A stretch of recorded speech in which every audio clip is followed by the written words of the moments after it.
मराठ्यांच्या ओबीसी आरक्षणाविरोधात एल्गार पुकारणाऱ्या छगन भुजबळांविरोधात मराठा समाज आक्रमक झाल्याचं पाहायला मिळतंय।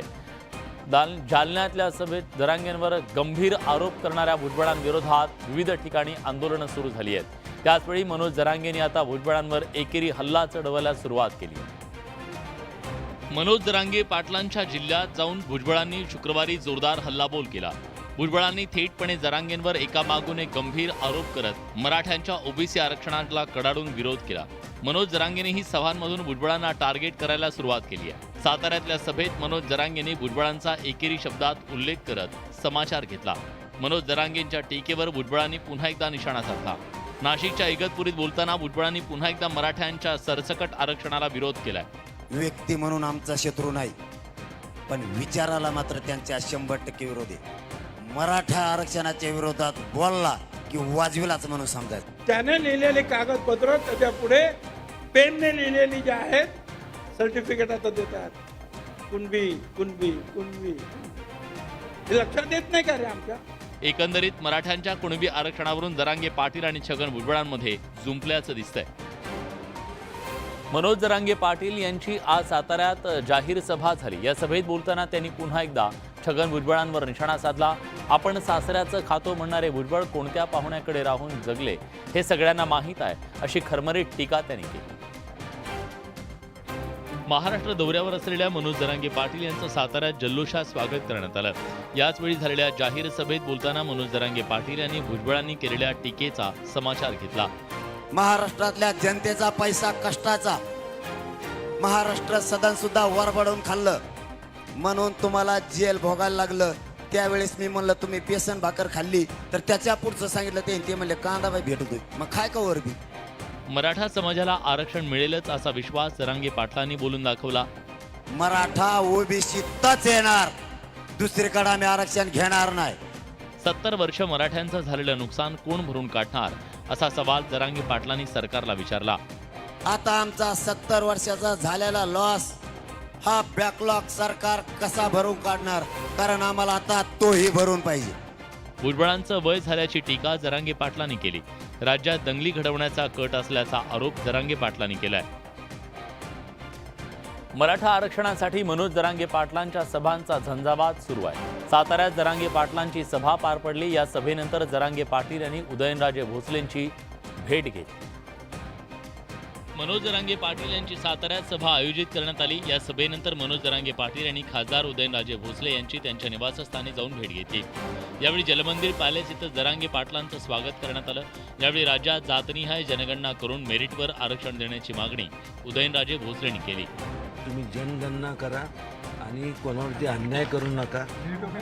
सगळ्यांना जे कोण असतील त्यांना तुम्ही आरक्षण द्या। मला वाटतंय मेरिटवरती आरक्षण दिलं पाहिजे। जातीपाती तेढ कोणी निर्माण केलं हे शोधून काढलं पाहिजे असंही उदयनराजेंनी म्हटलंय। आज जाती तेढ निर्माण कोणी केले हे तुम्ही शोधा। मला कोणाबद्दल काही वाईट बोलायचं नाही, काय नाही। लढण्यासाठी शक्ती पाहिजे आणि या गादीनं महाराष्ट्रातल्या आणि देशातल्या गोरगरिबांच्या पाठीवर हात फिरवलेला आहे। उदयनराजेंची भेट घेतल्यानंतर मनोज जरांगे पाटील यांनी शिवेंद्रराजे भोसले यांचीही भेट घेतली। छगन भुजबळांनी ओबीसी आरक्षणावर आक्रमक भूमिका घेताना मनोज जरांगेंवर बोचरी टीका केली आहे। भुजबळांच्या या पावित्र्यामुळे राजकीय वातावरण ढवळून निघालंय। माजी खासदार संभाजीराजे छत्रपतींनी भुजबळांच्या राजीनाम्याची मागणी केली, त्याला भुजबळांनी आता उत्तर दिलंय। छगन भुजबळ हे राज्याचं सामाजिक स्वास्थ्य बिघडवण्याचं काम करतायत, त्यामुळे छगन भुजबळांचा राजीनामा घ्यावा अशी मागणी संभाजीराजे छत्रपतींनी केली आहे। त्याला उत्तर देताना छगन भुजबळांनी संभाजीराजेंबाबत आपल्याला आदर असल्याचं म्हटलंय। समतोल बिघडण्याचं, जाती विषमता वाढवण्याचं काम त्यांनी केलेलं आहे। तुम्ही एका समाजाचे नाही, तुम्ही या राज्यातील सर्व समाजाच्या। कुणावरही अन्याय करू नका अशी भूमिका संभाजीराजेंनी घ्यायला हवी होती असंही भुजबळांनी म्हटलंय। तुम्ही त्याच्यामध्ये यायलाच नको, त्या आरक्षणाच्या याच्यामध्ये आलात तर सांगितलं पाहिजे की सगळ्यांचे अधिकार शाबूत ठेवा, कुणावरही अन्याय करू नका। जाळपोळीच्या घटनेच्या नंतर बीडमध्ये संभाजीराजेंनी जायला हवं होतं असंही भुजबळ म्हणाले। पेट्रोल बॉम्ब फेकण्यात आले सगळीकडे, तुम्ही त्यांचे अश्रू पुसायलाच पाहिजे होते। महाराज हे तुमचंही काम नाही. आमचा आक्रोश समजून घ्या असं आवाहन भुजबळांनी केलंय. जालन्यातल्या अंबडमध्ये शुक्रवारी पार पडलेल्या ओबीसी एल्गार मोर्चात बोलताना छगन भुजबळ यांनी मनोज जरांगे पाटील यांच्यावर जोरदार टीका केली. भुजबळांच्या टीकेचे पडसाद उमटले असून राज्याच्या अनेक भागात भुजबळांविरोधात आंदोलनं करण्यात येत आहेत. छगन भुजबळांनी मनोज जरांगे पाटलांवर केलेल्या टीकेचा छत्रपती संभाजीनगरमध्ये सकल मराठा समाजाच्या वतीनं निषेध करण्यात आला. पैठण छत्रपती संभाजीनगर रस्त्यावर रास्ता रोको आंदोलन करण्यात आलं. छगन भुजबळांच्या विरोधात यावेळी जोरदार घोषणाबाजी करण्यात आली. दरम्यान नाशिकमध्ये टायर जाळून भुजबळांचा ताफा रोखण्याचा प्रयत्न केला, मात्र पोलिसांनी टायरमधील आग तात्काळ विझवली. धाराशिवमध्ये छगन भुजबळांच्या विरोधात मराठा समाज आक्रमक झाला असून पंढरपुरातही सकल मराठा समाजाच्या वतीनं भुजबळांविरोधात आंदोलन करण्यात आलं. भुजबळांची मंत्रिमंडळातून हकालपट्टी करण्याची मागणी करण्यात आली. छगन भुजबळ यांनी यापुढे जरांगे पाटलांवर टीका बंद केली नाही तर तीव्र आंदोलनाचा इशारा दिला गेलाय. मुख्यमंत्री एकनाथ शिंदेंनी मागासवर्ग आयोगाला पत्र पाठवल्यानंतर मराठा आरक्षणाचा चेंडू आता पुन्हा राज्य मागासवर्ग आयोगाच्या कोर्टात जाऊन पडलाय. या संदर्भात शनिवारी आयोगाची बैठक पार पडली. त्यामुळे आता मराठा समाजाचं सामाजिक मागासलेपण सिद्ध करण्याबाबत आयोग पुन्हा कामाला लागल्याचं पाहायला मिळतंय. मराठा आरक्षणासाठी मनोज जरांगेंनी सरकारला दिलेली डेडलाईन जवळ आल्यानं सरकार कामाला लागलंय. मराठा समाजाचे सामाजिक मागासलेपण सिद्ध करण्याबाबत चाचपणी करण्याचे निर्देश सरकारनं राज्य मागासवर्ग आयोगाला दिले. सीएमने तसं पत्र आयोगाला पाठवलंय. या पार्श्वभूमीवर पुण्यात आयोगाची महत्त्वाची बैठक पार पडली. त्यात छत्रपती संभाजीराजे यांनीही हजेरी लावली. फंडचा विषय असेल किंबहुना जे काही लागतील त्यांनी युद्ध पातळीवर सरकारने त्यांना मदत करायला पाहिजे. वेळ किती लागेल तो आजच्या पहिल्या बैठकीमध्ये आम्ही नाही सांगू शकत. त्याच्याविषयीचं काम आम्ही सुरू केलेलं आहे. वेळोवेळी आम्ही माहिती देतो. सर्वे कशा तऱ्हेनं करणार हे ठरवल्यानंतरच बजेटचं प्रोव्हिजन आम्ही शासनाला सादर करू. दरम्यान सरकारनं सांगितल्यानुसार आयोग मराठा समाजाचं आर्थिक आणि शैक्षणिक फेर सर्वेक्षण करणार आहे. त्याचबरोबर यासंबंधीचा अहवाल सरकारला सादर करेल. पण त्यासाठी एक कालावधी लागणार आहे. तोपर्यंत मनोज जरांगे थांबणार का हे पाहणं महत्त्वाचं आहे. राज्यात मराठा आरक्षणाचा मुद्दा पेटलाय. त्यात ओबीसी आरक्षणाला धक्का लावू नये यासाठी ओबीसी समाज सुद्धा आक्रमक झालाय. राष्ट्रीय ओबीसी महासंघाचे अध्यक्ष डॉक्टर बबनराव तायवाडे यांनी देवेंद्र फडणवीसांची भेट घेतली. हिवाळी अधिवेशनात ओबीसींच्या प्रश्नांवर चर्चा करण्याची यावेळी त्यांनी मागणी केली. ओबीसी समाजाचा एल्गार मोर्चा काल जालन्यातल्या अंबडमध्ये पार पडला. ओबीसी आरक्षणाला धक्का लावू नये अशी एकमुखी मागणी ओबीसी समाजाच्या नेत्यांनी केली. यानंतर राष्ट्रीय ओबीसी महासंघाचे अध्यक्ष डॉक्टर बबनराव तायवाडे यांनी उपमुख्यमंत्री देवेंद्र फडणवीसांची भेट घेतली.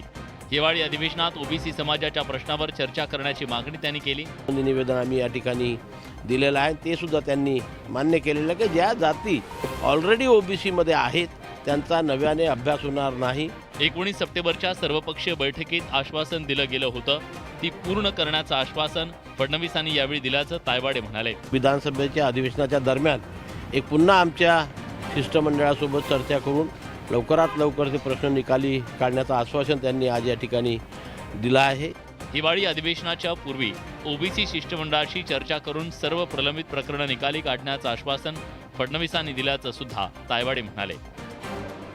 अन्न व नागरी पुरवठा मंत्री छगन भुजबळ आणि मराठा आंदोलनकर्ते मनोज जरांगे पाटील यांच्यात आरोप प्रत्यारोप सुरू असताना आता यात सामाजिक कार्यकर्त्या अंजली दमानिया यांनी सुद्धा उडी घेतली आहे. त्यामुळे मराठा संघटनांच्या विरोधात संघर्ष करणाऱ्या भुजबळांना दमानियांच्या आरोपांचा सुद्धा सामना करावा लागणार आहे. मराठ्यांच्या ओबीसी आरक्षणावरून मनोज जरांगे आणि मंत्री छगन भुजबळांमध्ये आरोप प्रत्यारोप सुरू झालेत. पण आता या आरोप प्रत्यारोपांच्या सामन्यात सामाजिक कार्यकर्त्या अंजली दमानियांनी उडी घेतली. अंजली दमानियांनी अचानकपणे भुजबळांच्या घराबाहेर पत्रकार परिषद घेण्याचा प्रयत्न केला, पण त्याआधी सांताक्रूज पोलिसांनी त्यांना रोखत जुहू पोलीस ठाण्यात नेलं. यावेळी अंजली दमानिया आणि महिला कर्मचाऱ्यांमध्ये बाचाबाची झाली. या संपूर्ण प्रकरणानंतर अंजली दमानियाने भुजबळांवर एका कुटुंबाचं घर लाटल्याचा गंभीर आरोप केला, तर भुजबळांनी दमानियांचे आरोप फेटाळून लावले. कष्टाचे येणारे पैसे हे यांचे लुटलेलं जे त्यांचा बंगला होता, तिथे हे जे मोठी इमारत बांधली आहे ज्याच्या 9व्या मजल्यावर स्विमिंग पूल केलाय. हे जे सुपारी घेऊन सुपारी वाजवणारे जे काही कार्यकर्ते असतात समाजामध्ये, यांच्याबद्दल जास्त बोलणं योग्य नाही. आणखीन काय राहिलेलं आहे ते कोर्टामध्ये ते त्यांनी सांगावं दमानी यांच्या या आरोपात किती तथ्य आहे आणि त्या आरोपानंतर आता खरंच भुजबळांची कोंडी होते का हे पाहणं महत्त्वाचं आहे. छगन भुजबळांना उत्तर देण्यासाठी जालन्यात मनोज जरांगे पाटील यांची पुन्हा एकदा मोठी सभा होणार आहे. येत्या 1 डिसेंबर रोजी शहरातल्या आझाद मैदानावर ही सभा होणार आहे.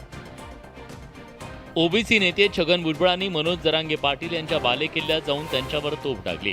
त्यामुळे आता मराठा समाज आक्रमक झाला असून जालन्यात पुन्हा जरांगे पाटील यांची ऐतिहासिक सभा होणार आहे. जालना शहरातील मातोश्री लॉन्समध्ये 8ही तालुक्यातील मराठ्यांची बैठक पार पडली. या बैठकीत जरांगे पाटील यांच्या सभेला ऐतिहासिक गर्दी करण्याची रणनीती आखण्यात आली. भुजबळांनाही जशास तसं उत्तर देण्याचा मराठा समाजानं इशारा दिलाय. अपेक्षा अशी आहे आणि नियोजन असं आहे की त्या सभेला 12 ते 13 लाख लोक जमा झाले पाहिजे. ही राज्याला एक वेगळी दिशा देणारी ही सभा ठरावी, या दिशेनं आमचं नियोजन असणार आहे. आमचा आकस ओबीसी समाजावर अजिबात नाही. फक्त आम्ही मराठा आरक्षण या संदर्भामध्येच आमचा एकमेव हा आमचा उद्देश आहे. आम्हाला कोणाचाही विरोध करण्याचं आमचं कोणतंही कारण नाही. मनोज जरांगे पाटलांच्या ठिकठिकाणच्या सभा, त्यानंतरच्या ओबीसी एल्गार सभा आणि यात भुजबळांनी जरांगेंच्या बाले किल्ल्यातून जरांगेंना डिवचलंय. त्याचे पडसाद पुढील बराच काळ उमटण्याची शक्यता आहे. ठाकरे गटाचे आमदार आदित्य ठाकरे यांच्या विरोधात डिलाईल रोडच्या मार्गिकेचं पालिकेच्या परवानगीशिवाय उद्घाटन केल्याप्रकरणी गुन्हा दाखल झाला. मुंबईकरांसाठी लढत असताना असे गुन्हे दाखल होत असतील तर ती अभिमानाची बाब असल्याची प्रतिक्रिया आदित्य ठाकरेंनी दिली आहे. आदित्य ठाकरेंनी मुंबईतल्या रखडलेल्या लोअर परेल पुलाच्या उजव्या मार्गिकेचं गुरुवारी रात्री उद्घाटन केलं. प्रशासनाच्या परवानगीशिवाय उद्घाटन केल्यानं या प्रकरणी आदित्य ठाकरेंवर गुन्हा दाखल केलाय. एनएम मार्ग पोलिसांनी आदित्य ठाकरेंसह आमदार सचिन अहिर, सुनील शिंदे या आमदारांविरोधात गुन्हा दाखल केल्यानं ठाकरेंची सेना आक्रमक झाली आहे. पुन्हा एकदा सांगेन की मुंबईकरांसाठी लढताना, महाराष्ट्रासाठी लढताना जर गुन्हा होत असेल तर मला अभिमान आणि माझ्या आजोबांना देखील अभिमान असतो. प्रत्येक शिवसैनिकाला आणि आई वडिलांना अभिमान राहील, कारण त्यांचा मुलगा हा महाराष्ट्रासाठी आणि मुंबईकरांसाठी लढतो. आदित्य ठाकरेंनी या प्रकरणी घेतलेल्या पत्रकार परिषदेतून त्यांनी मुंबईच्या 2 पालकमंत्र्यांवर निशाणा साधला. मला वाटतं पहिले गुन्हे जे दाखल व्हायला पाहिजेत ते जे 2 पालकमंत्री आहेत, एक बिल्डर पालकमंत्री आहेत आणि एक दुसरीकडचे पालकमंत्री आहेत, जे BMC मध्ये जाऊन अतिक्रमण करून बसलेले आहेत, त्यांच्यावर गुन्हे का नाही दाखल झालेले? पुलाच्या मार्गिकेचं काम पूर्ण झालं असतानाही सरकारकडे उद्घाटनासाठी वेळ नसल्यानं हे उद्घाटन रखडलं होतं. त्यामुळे मुंबईकरांना दिलासा मिळावा यासाठी पुलाची मार्गिका खुली केल्याचा दावा आदित्य ठाकरेंनी केला. डिलाईल रोड ब्रिजच्या उद्घाटनावरून ठाकरे गट आणि शिवसेनेमध्ये राजकीय कलगीतुरा रंगलाय. आदित्य ठाकरेंवरच्या गुन्हा दाखल झाल्यानं ठाकरे गटानं सत्ताधारी शिवसेनेवर जोरदार हल्लाबोल केलाय. या खोट्या प्रसिद्धीसाठी आदित्य ठाकरेंचा हा खटाटोप सुरू असल्याचा आरोप शिंदेंच्या शिवसेनेने केला. आदित्य ठाकरेंकडून पुलाचं उद्घाटन करण्यावरून आणि त्यानंतर दाखल झालेल्या गुन्ह्यावरून ठाकरे गट आणि शिंदेंच्या शिवसेनेत आरोप प्रत्यारोपांच्या फैरी झडतायत. या प्रकरणी ठाकरेंच्या पक्षानं थेट मुख्यमंत्री एकनाथ शिंदेंवर आरोप केलाय. तर लोअर परळ पुलाचं काम अंतिम टप्प्यात असल्याचा दावा सत्ताधाऱ्यांकडून करण्यात आला. लोकांच्या सुरक्षेशी तुम्ही खेळाल तर गुन्हे दाखल होणार असा टोला सत्ताधाऱ्यांनी ठाकरेंना लगावलाय. या सर्व गोष्टीची आज उद्या लोकांमध्ये चर्चा होणारच आहे की ते काळचक्र आहे. आज सत्तेमध्ये तुम्ही आज सत्याचा वापर, सत्याचा गैरवापर, पोलिसांचा वापर. प्रत्येक ठिकाणी का आम्ही उद्घाटनाला जात नाही. अनेक लोक आमच्या अपरोक्षतेची उद्घाटनं करतात, आम्ही कधीही त्याची दखल घेतली. पण लोकांच्या सेफ्टीशी ज्यावेळेला तुम्ही खेळाल तेव्हा राजकारण करण्यासाठी त्यावेळेला मग अशा केसेस होतात, त्याला नाही लागत. राजकीय स्वार्थापोटी जाऊन उद्घाटन करणे, उद्या जर तिथं जर एखादा ऍक्सिडेंट झाला तर त्याला जबाबदार कोण? डिलाईल रोडच्या पुलावरून ठाकरे गट आणि शिवसेनेत कलगीतुरा सुरू आहे. मात्र त्याचवेळी पुलाची मार्गिका लवकरात लवकर उघडण्याची मुंबईकरांना अपेक्षा आहे. पुण्यात प्राध्यापक नामदेव जाधव यांना काळं फासण्यात आलंय. राष्ट्रवादी काँग्रेसमधील शरद पवार गटाच्या कार्यकर्त्यांनी नामदेव जाधव यांना हे काळं फासलंय. माध्यमांशी ते संवाद साधत असताना त्यांना हे काळं फासण्यात आलं आणि त्यांचा निषेध नोंदवण्यात आला. नामदेव जाधव यांनी शरद पवार यांच्या विरोधात काही वक्तव्य केलेली होती, टीका केलेली होती आणि त्याचा निषेध करण्यासाठी म्हणून नामदेव जाधवांना काळं फासण्यात आलं. शरद पवार यांच्या जात प्रमाणपत्रावर कुणबी नोंद असल्याचा दावा नामदेव जाधवांनी केला होता. तसंच शरद पवार यांच्या विरोधात वक्तव्य केली होती. या विरोधात आक्रमक राष्ट्रवादीच्या कार्यकर्त्यांनी नामदेव जाधवांना गाठलं आणि काळं फासत घोषणाबाजी केली. दरम्यान या हल्ल्यामागे राष्ट्रवादीचे आमदार रोहित पवार असल्याचा आरोप नामदेव जाधवांनी केलाय.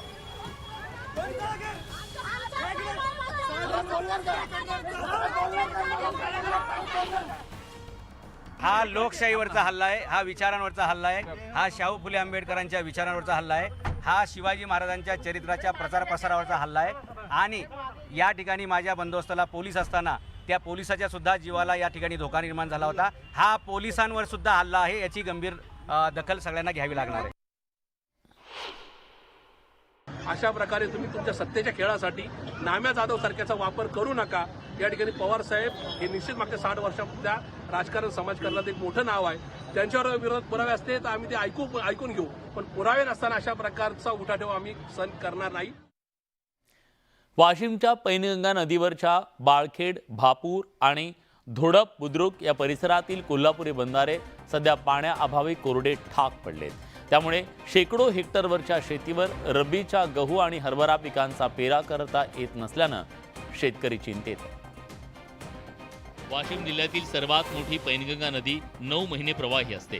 यंदा मात्र अत्यल्प पाऊस पडल्यानं पैनगंगा नदीला एकदाही पूर आला नाही. बाळखेड, भापूर आणि धुडप बुद्रुक परिसरातील कोल्हापुरी बंधारे कोरडे ठाक पडले. या बंधाऱ्यांवर अवलंबून नदीकाठची शेकडो एकर शेती सध्या पाण्याविना आहे. त्यामुळे यावर्षी रब्बीतला गहू, हरभरा हे पिकं घेता येणार नसल्यानं या उत्पादनावर अवलंबून असलेल्या शेतकऱ्यांच्या कुटुंबियांचा उदरनिर्वाहाचा प्रश्न निर्माण झालाय. कोल्हापुरी बंधारे आहेत, यात पाण्याचा साठा झालेला नाही.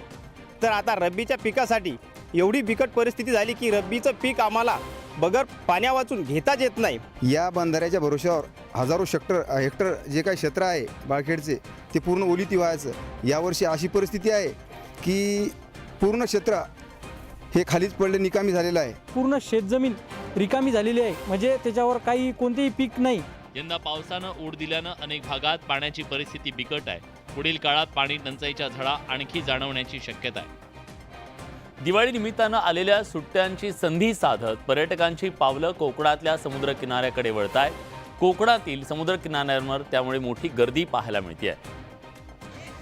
कोकणातील समुद्र किनारे गेले काही दिवस पर्यटकांच्या गर्दीनं चांगलेच बहरलेत. पर्यटक आपल्या कुटुंबियांसह समुद्र किनाऱ्यावर मनसोक्त आनंद लुटतायत. कोकणातील निसर्ग सौंदर्य, स्वच्छ सुंदर समुद्र किनारे पर्यटकांना भुरळ घालत असून पर्यटक वारंवार समुद्र किनाऱ्याला पसंती देत आहेत. समुद्र किनाऱ्यावर येऊन आनंद झाल्याची भावना पर्यटक व्यक्त करतायत. मजा करण्यासारखी लाटांचा आस्वाद घेण्यासाठी आम्ही इथे आलेलो आहोत आणि मी वर्षातनं एक वेळ इकडे येतोच दरवर्षी कोकणामध्ये. सगळ्यांना एकच सजेशन देऊ शकते की आज जी फॅमिलीला आपण घेऊन आलेलो आहोत तर समुद्रकिनारी आपण आपल्या परिवाराची काळजी घेतली पाहिजे आणि अगदी सेफ घरी गेलं पाहिजे.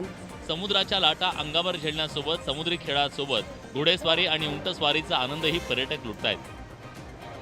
सलग आलेल्या सुट्ट्यांमुळे पर्यटन स्थळांबरोबर धार्मिक ठिकाणी देखील मोठी गर्दी झाल्याचं पाहायला मिळत आहे. साईबाबांची शिर्डी भाविकांच्या गर्दीनं अक्षरशः फुलून गेली.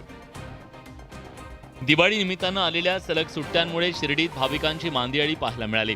पहाटेपासून साईबाबांच्या दर्शनासाठी भाविकांची रीग लागली असून साईनगरी भाविकांच्या गर्दीनं फुलून गेली आहे. पुढील काही दिवस शिर्डीत अशाच प्रकारे गर्दी राहण्याची शक्यता आहे. तर धाराशिवमध्ये आई तुळजाभवानी देवीच्या दर्शनासाठी भाविकांची मोठ्या प्रमाणात गर्दी होतीये. या वाढत्या गर्दीच्या पार्श्वभूमीवर आजपासून 21 नोव्हेंबरपर्यंत तुळजाभवानी मंदिर पहाटे 1 वाजल्यापासून दर्शनासाठी खुलं ठेवण्याचा निर्णय मंदिर संस्थानं घेतला.